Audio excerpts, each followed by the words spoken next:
मनीष गर्ग, महाराष्ट्र। केंद्रीय कृषि एवं मंत्री शिवराज सिंह चौहान 31 दिसंबर 2025 से 2 जनवरी 2026 तक महाराष्ट्र के अहिल्यानगर और नासिक जिलों के दौरे पर रहेंगे। इस दौरान वे विभिन्न कार्यक्रमों के माध्यम से केंद्र सरकार की किसान और ग्रामीण हितैषी नीतियों की जानकारी देंगे। निर्धारित कार्यक्रम के अनुसार आज बुधवार को केंद्रीय मंत्री चौहान अहिल्यानगर, अहमदनगर में कार्यक्रम में शामिल होंगे। वे यहां बाभलेश्वर में कृषि विज्ञान केंद्र का दौरा करेंगे और कृषक समूहों से मुलाकात करेंगे। वहीं किसानों और ग्रामीण विकास से जुड़े मुद्दों पर विचार विमर्श तथा क्षेत्र की विशेष चुनौतियों और संभावनाओं पर चर्चा भी उनके कार्यक्रम। आप सबको नए साल की शुभकामनाएं, शुभेच्छा। ये नया साल आप सबके जीवन में सुख समृद्धि लेकर आए, रिद्धि सिद्धि लेकर आए, सबकी जिंदगियों में खुशियों के रंग भरे। भगवान करे आपके पांव में कभी कांटा भी न गड़ पाए, सारी खुशियां मिले, देश भी आगे बढ़े, गांव भी आगे बढ़े। अभी आप सुन रहे थे रोहिणी को, उन्होंने बहुत अच्छे ढंग से विकसित भारत जी राम जी योजना के बारे में बताया। आज भी अपना गांव, अपना देश गांव में बसता है अपना हिंदुस्तान कहां वो बसा हमारे गांवों में। बापू भी कहते थे, महात्मा गांधी जी, कि गांव भारत की आत्मा है, गांव अगर मर गए तो भारत मर जाएगा। और देश की समृद्धि का रास्ता खेतों की मेड़ से होके जाता है। मैं और कुछ कहना होगा तो बाद में कहूंगा, लेकिन लोनी आके, लोनी बुजुर्ग, तो आपके गांव का नाम भी बुजुर्ग है बाद में। सबसे पहले मैं बुजुर्गों को प्रणाम करता हूं। मेरी प्रिय बहनों, भाइयों, भांजे भांजियों, मी मामा है, तो मैं चर्चा बाद में करूंगा, लेकिन जैसा आप जानते पूरा देश सुन रहा है, तो इस योजना के बारे में अगर कोई सवाल आपके दिमाग में हो तो आप पहले मुझसे सवाल पूछिए, मैं यथासंभव उत्तर दूंगा, और बाद में कुछ जोड़ना होगा तो फिर मैं आपसे बात करूंगा। बताइए, आपका नाम भी बता दीजिए। माझं नाव अनिल एकनाथ विखे आहे, लोणी बुद्रुकचा रहिवासी आहे, मी शेतकरी आहे साहेब। माझा आपल्याला एक प्रश्न आहे की मनरेगा जी जुनी योजना चालू होती आणि आता नवीन आपण लोकसभेमध्ये हे नवीन बिल आणलं, व्हीबीजी आणि जी रामजी, या दोन्हीमध्ये काय अंतर आहे, काय फरक आहे, हे आपल्या माध्यमातून आम्हाला ऐकायचं आहे। देखिए, अपने देश में रोजगार के लिए कई योजनाएं बनी। जब स्वर्गीय अटल बिहारी जी प्रधानमंत्री थे, अटल बिहारी वाजपेयी जी, तो संपूर्ण ग्रामीण रोजगार योजना बनी। काम के बदले अनाज एक योजना बनी। बीच में जवाहर रोजगार योजना आई। समय समय पर जब जरूरत पड़ी योजना बनी, उस योजना ने काम किया, और बाद में जरूरत पड़ी कि अब कुछ बदलना है तो दूसरी योजना आ गई। वैसे 20 साल पहले मनरेगा आई थी। मनरेगा उपयोगी भी हुई, और मनरेगा में कई तरह की कमियां भी पाई गई, और इसलिए अब देखा कि उन कमियों को दूर करने का वक्त आ गया है। इसलिए विकसित भारत जी राम जी योजना, अब मैं बहुत संक्षेप में बताऊंगा, आप ध्यान से सुनना। मनरेगा में जो खर्चा होता है, पिछले साल बजट था 88,000 करोड़, 88,000 करोड़। जब यूपीए की सरकार थी तब पैसा कम खर्च हुआ। कोविड के समय माननीय प्रधानमंत्री नरेंद्र मोदी जी ने 1,11,000 करोड़ रुपया तक खर्च इस योजना में किए। अब एक इतनी बड़ी धनराशि, आप सोचिए, इतना पैसा लग रहा है, तो उस पैसे का गांव के विकास में कोई योगदान होना चाहिए कि नहीं होना चाहिए? कि यहां की मिट्टी खोदी यहां डाल दी, वहां की मिट्टी खोदी यहां डाल दी। तो एक मैं जोर दे के सारे देश से कहना चाहूंगा, मजदूरों का अधिकार इसमें सुरक्षित किया गया। रोजगार का वो मांगेंगे तो रोजगार देंगे, लेकिन पहले 100 दिन देते थे, अब इसमें 125 दिन रोजगार की गारंटी परिवार को। मेरी बात समझ रहे हैं ना आप? 100 दिन के बजाय 125 दिन रोजगार की गारंटी। तो एक फर्क तो ये है सीधा सीधा। दूसरी बात इसमें यह है कि इतना पैसा आ रहा है, तो पहले कई बार ऊपर से काम आ जाते थे, सरकार तय कर देती थी ये काम होंगे, ये काम होंगे, ये काम होंगे। भाई दिल्ली और मुंबई में बैठ के लोनी की जरूरत का पता चल सकता है क्या? आप बताओ। हमारी सरपंच कल्पना जी यहां बैठी है, ग्राम सभा यहां बैठी है। हमारे गांव की जरूरत तो हम जानेंगे, ऊपर से आ गया कि फलाना काम कीजिए। इस योजना में सीधे तय किया गया है कि गांव में कौन सा काम होना है ये दिल्ली तय नहीं करेगी, ये मुंबई तय नहीं करेगा। लोनी में कौन सा काम होगा ये लोनी तय करेगा, हम तय करेंगे जी। दाल भात में मूसल चंद तुम क्यों होते हो? फलाने साहब ने कह दिया फलाना काम करो, तो हमारे गांव का काम हम तय करेंगे। नीचे से ऊपर जाएगा काम, ऊपर से नीचे नहीं आएगा। और 100 से 125 दिन के लिए बजट का प्रावधान इस साल जो प्रस्तावित है वो है 1,51,282 करोड़ रुपया। 1,51,282 करोड़, और अभी तक था 88,000 करोड़। तो 100 से 125 दिन देना है तो पैसा बढ़ाना पड़ेगा। तो ऐसे ही नहीं कह रहे हम कि 100 से 125 कर देंगे, 100 से 125 कर देंगे। पुख्ता पैसे की व्यवस्था कर रहे हैं। अब 1 लाख कर दिया, लेकिन कभी दिया क्या? 9,000 रुपया कुल बेरोजगारी भत्ता मिला है। ऐसे प्रावधान करने से क्या फायदा? इसमें पुख्ता इंतजाम किया कि काम नहीं दिया तो बेरोजगारी भत्ता मिलेगा। और अगर डिले पेमेंट हुआ, मजदूर ने मजदूरी कर ली, महीना भर मजदूरी नहीं मिली, महीना, 2 महीना, 3 महीना, तो इसमें इस बात का प्रावधान है कि फिर डिले के लिए अतिरिक्त पैसा देना पड़ेगा ताकि मजदूर को घाटा ना हो। और एक में जो मनरेगा में काम करते हैं मेरे मित्र, रोजगार सहायक, पंचायत सचिव, मैं, टेक्निकल स्टाफ, हमने प्रशासनिक व्यय जो वेतन देने में हम खर्चा करते हैं वो, या ट्रेनिंग में, या बाकी खर्चे होते हैं योजनाओं के चलाने में, वो 6% से 6% से बढ़ा के 9%, 9% कर दिया है। पहले ये नहीं था, केवल 6% था, ताकि इन चीजों में सुविधा हो। और एक बड़ा अंतर यह है कि काम के समय मजदूर जब खेती का काम पीक पे हो, सोइंग का, हार्वेस्ट करने का, तब इसके काम को स्थगित करेंगे ताकि किसान को, सेतकरी को भी मजदूर मिल जाए, उसका भी काम चल जाए। तो मजदूर की भी जय हो और सेतकरी की भी जय हो। ये विन विन सिचुएशन है।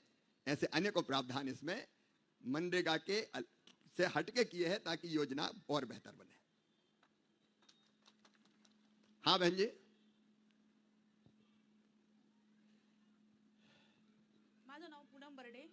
माझा असा प्रश्न आहे की नैसर्गिक संकटामध्ये या योजनेतून काही लाभ मिळेल का? नैसर्गिक प्राकृतिक खेती के लिए, अच्छा, प्राकृतिक आपदा में इसमें प्रावधान किया। बहुत अच्छा सवाल पूछा आपने। नियम तो बनाए हैं, लेकिन प्राकृतिक आपदा में नियमों को रिलैक्स कर दिया कि अगर 125 दिन के बजाय 150 दिन रोजगार देना पड़े तो वो भी देंगे। प्राकृतिक आपदा से बचने के लिए कहीं ड्रेनेज का सिस्टम बनाना है तो वो भी बनेगा। अगर और कोई प्रावधान करना है प्राकृतिक आपदा में राहत देने के लिए, तो ये नियम काम नहीं करेंगे। उस योजना को रिलैक्स करके हम ज्यादा दिन भी रोजगार दे सकते हैं। और प्राकृतिक आपदा से बचने के लिए, मान लीजिए कहीं नाले का पानी, इस बार ऐसी बारिश आई कि कितना नुकसान हो गया, हमारे सेतकरी जानते हैं उनकी दिक्कत और कितनी परेशानी हुई, लेकिन वो भी चिंता ना करे। अभी तो हमारे मंत्री जी पाटिल जी बैठे हैं, मुझे कल बता रहे थे 800 कुछ करोड़ रुपया तो इसी जिले में आया है। और फसल बीमा योजना के पैसा चिंता मत करना, मैं और दिलवाऊंगा, उसका असेसमेंट भी हो गया है। लेकिन ऐसे समय रिटर्निंग बाल बनाना है वो बना सकते हैं, ड्रेनेज का सिस्टम बनाना है वो बना सकते हैं, और कोई काम करना है तो वो काम भी कर सकते हैं। प्राकृतिक आपदा में इस पे छूट दी गई है।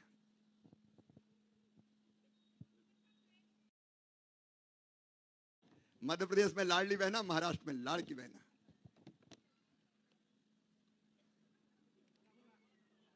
माझं नाव छाया बारसे आहे, मी लोणी ग्रामस्थ। माझा असा साहेबांना प्रश्न आहे की काम केल्यानंतर मजुरीचे पैसे किती दिवसात मिळतील?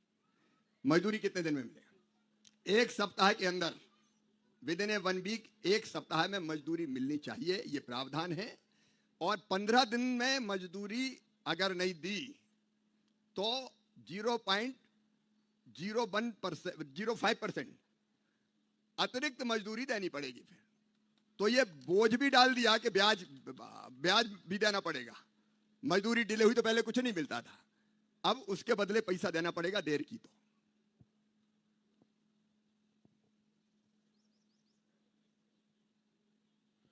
मी अशोक धावणे, चेअरमन लोणी बुद्रुक सोसायटी। जी सर, मनरेगा योजनेचे 266 कामे रामजी योजनेतून करता येतील का? इस योजना के 266 काम वीजी राम योजना से कर सकते हैं क्या? मनरेगा वाले जो काम अभी करते थे वो इस योजना में वो कर इस योजना सकते में हैं। कर सकते हैं क्या? ऐसा है, इसमें जो काम हमने लिए हैं, मैं समझता हूं कि केवल इस तरह के काम छोड़े हैं कि सड़क किनारे की सफाई, जिसमें कोई काम ही नहीं होता था, उस तरह के काम को छोड़ के इसमें मैं फिर बता रहा हूं कि जल संरक्षण के काम पूरे, तालाब खोदना है, खेत तालाब हितग्राही के खेत में खोदना है, चेक डैम, स्टाफ डैम, बोरी बंधान सब बना सकते हैं। दूसरा, गांव में इंफ्रा के जितने भी काम आप सोचोगे, कोई सा भी काम जो गांव की जरूरत का है, आप वो काम कर सकते हो, कोई मनाही नहीं है। मैं समझता हूं 283 से कई काम ज्यादा हो जाएंगे इसमें, जो और भी सोच के आप करेंगे क्या करना है। अगर हमको लगता है कि खेतों तक जाने की सड़क बनानी तो वो भी बना सकते हैं आप, ताकि शेतकारी का भी फायदा हो, तो आप उससे ज्यादा काम कर सकते हैं इसमें। लेकिन तय कौन करेगा? गांव, ग्राम सभा जो वो तय करेगी वही होगा, उसके अलावा कोई ऊपर से तय नहीं कर सकता। उधर पीछे माइक पहुंचाइए भाई, वहां पीछे माइक दीजिए। नमस्कार सर. नमस्कार। मी अर्चना अशोक विखे. आमच्या सगळ्या लाडक्या बहिणींकडून तुम्हाला तुमच्या नवीन वर्षाच्या शुभेच्छा, तुमच्या कारकिर्दीस पण आमच्याकडून शुभेच्छा. आज महिलांची एवढी संख्या उपस्थित आहे, तर मला तुम्हाला प्रश्न विचारायचा आहे का, जी रामजी योजनेमध्ये महिलांसाठी आपल्याला किती राखीव जागा ठेवता येईल, म्हणजे तिचं कुटुंब सक्षमपणे चालून पर्यायाने गाव आणि देश पण चालू शकेल. धन्यवाद सर. एक मिनट, लड़की बहन, इसमें 1/3 33%, ये तो बिल्कुल पक्का है कि 33% तो महिलाओं को काम देना ही पड़ेगा। 33% पक्का है, इससे ज्यादा हो सकता है, उसमें कोई रोक नहीं है। इसलिए बहनों के हितों को भी सर्वथा सुरक्षित रखने की कोशिश की गई है। बहनें निश्चिंत रहे, 33% मतलब मैट भी बनेंगी वो, और बाकी काम भी वो करेंगी। तो बहनों को भी इसमें मजदूरी के अलावा रोजगार के, मजदूरी के साथ साथ बाकी कामों में भी पर्याप्त अवसर है। हाँ जी, नमस्ते सर, मी नकुल सुरेश तांबे. सर, सर्वप्रथम मी आपणास सांगू इच्छितो की आमच्या नामदार राधाकृष्ण विखे पाटील साहेबांमुळे सर्व परिसर जलमय झालेला आहे. येथील सर्व लोक शेतकरी आहेत. त्या शेतकऱ्यांसंदर्भात मी एक आपणास प्रश्न विचारू इच्छितो की शेतीत जे काम करण्यासाठी मजदूर आपण घेणार आहोत, तर त्यांना या योजनेचा लाभ घेता येऊ शकतो का? ये बिल्कुल सही प्रश्न है। मैं आपको इसकी बैकग्राउंड भी बता दूं। जब ये योजना बन रही थी तब भी ये सवाल आया था कि खेती के काम को भी तो करना है। उसके बाद भी कई बार ये बात उठी कि मजदूर, खेती का काम जब पीक पे होता है तो सारी फसल कटाई हार्वेस्टर से नहीं हो सकती, कई बार हाथ से भी काटने की जरूरत पड़ती, और कई काम ऐसे जिनमें तो हाथ से ही करना पड़ता है। मशीन कितना भी हम मैकेनाइजेशन कर ले, मशीन काम नहीं आती, और ना हर किसान के पास मशीन हो सकती है। और इसलिए साल में 60 दिन जब हमारा पीक टाइम होगा कटाई का और बुआई का, मतलब जब हम सोइंग करते हैं, बोनी करते हैं, या जब हम कटाई करते हैं, या और दूसरे तरह के जरूरी काम होते हैं, तो उसके लिए साल में 60 दिन जब राज्य सरकार तय करे कि भाई ये 20 दिन है, अभी ये हार्वेस्टिंग का सीजन है, तो ये काम बंद हो जाएगा जी राम जी वाला, और हमारे मजदूर भाइयों बहनों को वहां काम मिल जाएगा खेत में। तो उस काम को वो करेंगे ताकि किसान का काम, शेतकारी का काम भी चल जाए। अधिकतम 60 दिन। आप देखिए, इसमें मजदूर का कोई नुकसान नहीं, 125 दिन तो मिल रही है, गारंटी है। खेती में भी काम मिलेगा, तो किसान की भी जय जय और मजदूर की भी जय जय। खेती का काम भी चले और मजदूरी का काम भी चले। हाँ जी सर, मी मिलिंद विठ्ठल पाळंदे, ग्राम रोजगार सेवक चंद्रपूर. व्ही रामजी योजनेअंतर्गत रोजगार सहायकाचे पद पुढे चालू राहील का, आणि त्यांना मानधनात वाढ होईल का? आप बिल्कुल चिंता मत करो, इसमें यह प्रावधान किया है कि कोई काम से नहीं हटेगा। एक बात। दूसरी बात, जो प्रशासनिक व्यय बढ़ाया है 6 से 9%। मैं पूरे देश भर में ये बात कहना चाहता हूं, रोजगार सहायक, पंचायत सचिव, मैट, टेक्निकल स्टाफ, मेरी बात ध्यान से सुने भाई। 1,51,282 करोड़ में 9% जाएंगे मानदेय के लिए, ट्रेनिंग के लिए और प्रशासनिक काम के लिए। मतलब कितना? 13,000 करोड़ रुपया से ज्यादा एक साल में इन कामों के लिए रखे हैं। पहले केवल 6%, अब 1.5 गुना 9%। और उसमें भी हम तय कर देंगे कि सबसे पहले तनख्वाह देंगे, मानदेय देंगे, वेतन देंगे, ताकि उसको इंतजार 4-4 महीने ना करना पड़े। इसकी पुख्ता व्यवस्था की है, क्योंकि तुम्हारी इस तकलीफ को भाई मैं जानता था। कई जगह रोजगार सहायक बोलते थे 4 महीना हो गए साहब, तनख्वाह ही नहीं दी, पैसे ही नहीं मिले, मानदेय नहीं मिला। अब इसको सुनिश्चित किया है कि पहले मानदेय, तनख्वाह।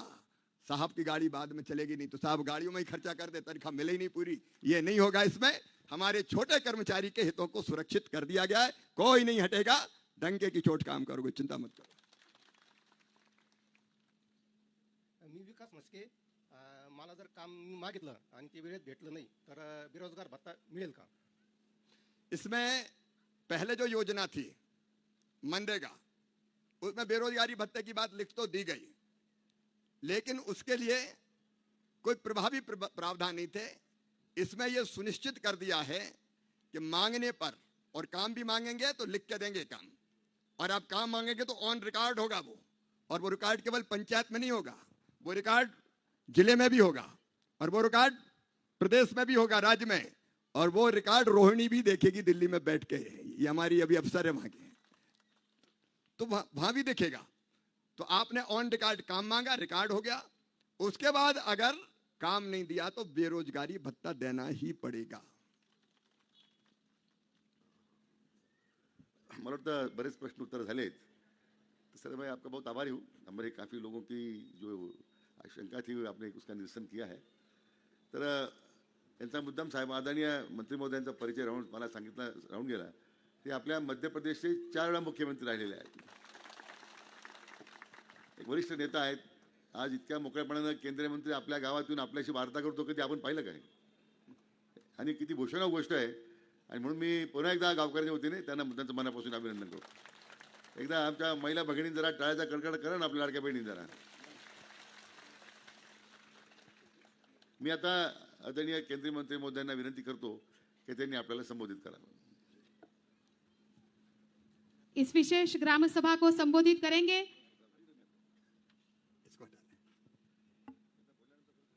मंच पर विराजमान, मंचावर उपस्थित, सीख रहा हूं मैं भी, डॉक्टर राधाकृष्ण विखे पाटिल साहब, जल संपदा मंत्री। लेकिन इस बार जल संपदा इतनी आ गई, माजी मंत्री आदरणीय अण्णा साहिब जी मैसके, बहन रोहिणी जी ज्वाइंट सेक्रेटरी भारत सरकार, आदरणीय गणेश पाटिल जी, ये बीबी जी राम जी के सचिव हैं। गणेश, श्री गणेश कर रहे हैं बीजी राम जी योजना का, बीबी। हमारे जिलाधिकारी कलेक्टर पंकज आसिया जी, आनंद भंडारी जी, कल्पना मेड़ जी, मेरी सरपंच बहन, और यहाँ उपस्थित मेरी बहनों, भाइयों, भांजे भांजियों, फिर मामा का आप सबको प्रणाम, आप सबको नमस्कार। मैं तो बहुत खुश हुआ इस लौनी में आके। इस गांव से तो पद्म श्री हुए हैं, उनके चरणों में प्रणाम, छत्रपति शिवाजी महाराज के चरणों में प्रणाम, जिन्होंने महिला शिक्षा का प्रारंभ किया था देश में सबसे पहले। ज्योतिबा फुले, महात्मा ज्योतिबा फुले, सावित्रीबाई फुले, उनको भी प्रणाम करता हूं। डॉक्टर बाबा साहब अंबेडकर को प्रणाम, और आप सबको भी प्रणाम। देखिए, लोकतंत्र में मंत्री, मुख्यमंत्री, आमदार, खासदार, ये बड़े आदमी नहीं होते। हम जनता के सेवक हैं, आपके सेवक। और मुख्यमंत्री के रूप में भी काम किया तो सेवक के रूप में काम किया, और मंत्री के रूप में भी आपका सेवक ही आपकी सेवा करने आया है। मैंने कोशिश की कि नई योजना को पूरा देश ढंग से समझे। देखिए, प्रधानमंत्री नरेंद्र मोदी जी के नेतृत्व में एक वैभवशाली, गौरवशाली, संपन्न, समृद्ध, शक्तिशाली, आत्मनिर्भर और विकसित भारत का निर्माण हो रहा है। हमारा देश लगातार आगे बढ़ रहा है। मैं लौनी वालों आपको बताना चाहता हूं, आसपास से भी हमारे भाई बहन आए, कि दुनिया की अर्थव्यवस्था में पहले हम 5 सबसे पीछे वाली अर्थव्यवस्था में थे, अभी परसों ही भारत दुनिया की 4थी सबसे बड़ी अर्थव्यवस्था बन गया है। तेजी से आगे बढ़ रहे हैं,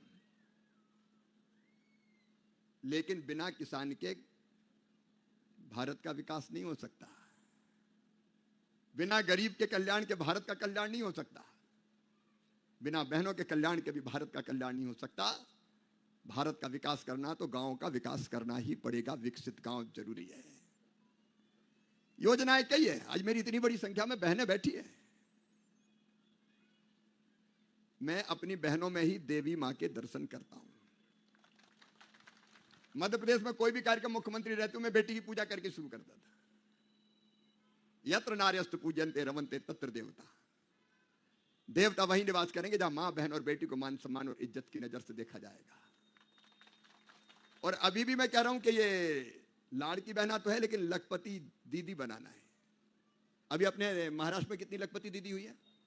महाराष्ट्र मध्य 26 लाख और 24 लाख बनाना है। मेरी बहनों, ये मजाक नहीं कर रहा हूं मैं, ऐसे नहीं कह रहा हूं। ये संकल्प है कि बहनों की आंखों में आंसू नहीं रहने देंगे, उनके चेहरे पर मुस्कुराहट लाएंगे। हर बहन लखपति दीदी होगी। इस काम को पूरा करके चैन की सांस लेंगे। इसलिए सेल्फ हेल्प ग्रुप के माध्यम से, आजीविका मिशन के माध्यम से कई अभियान चल रहे हैं। लेकिन आज मैं विकसित गांव की बात आपसे कर रहा हूं। कई तरह की योजनाएं, जिनमें से एक है विकसित भारत जी राम जी योजना। इस योजना की कई बातें हमारे सामने आ गई है। मैं बहुत विस्तार में उसके नहीं जाऊंगा।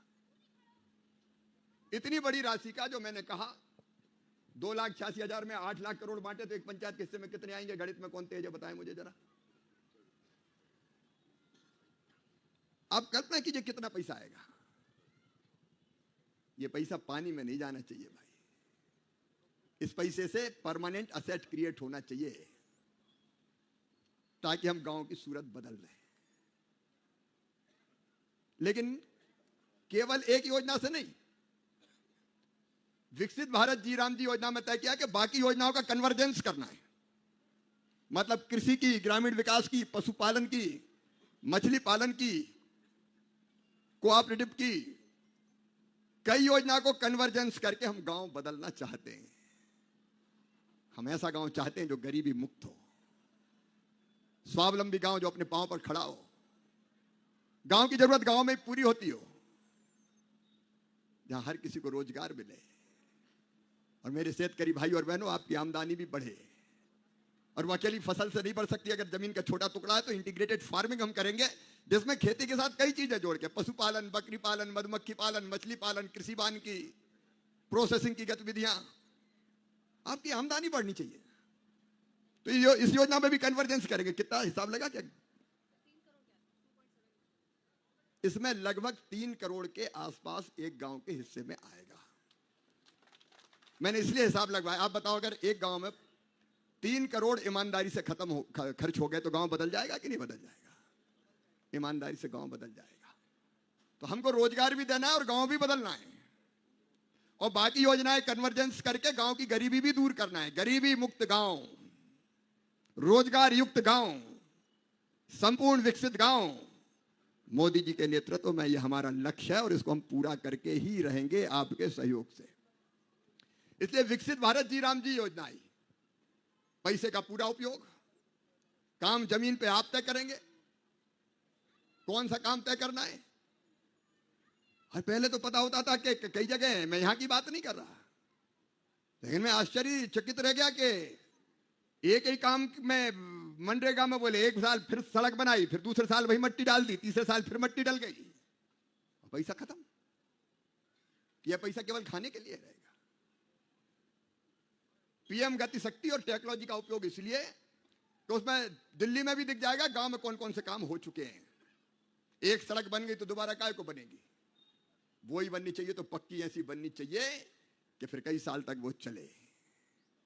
तो इसमें टेक्नोलॉजी का इस्तेमाल करके गलत चीजें, भ्रष्टाचार, बेईमानी रोकने का उपाय किया गया। एक एक पैसे का सही उपयोग होना चाहिए।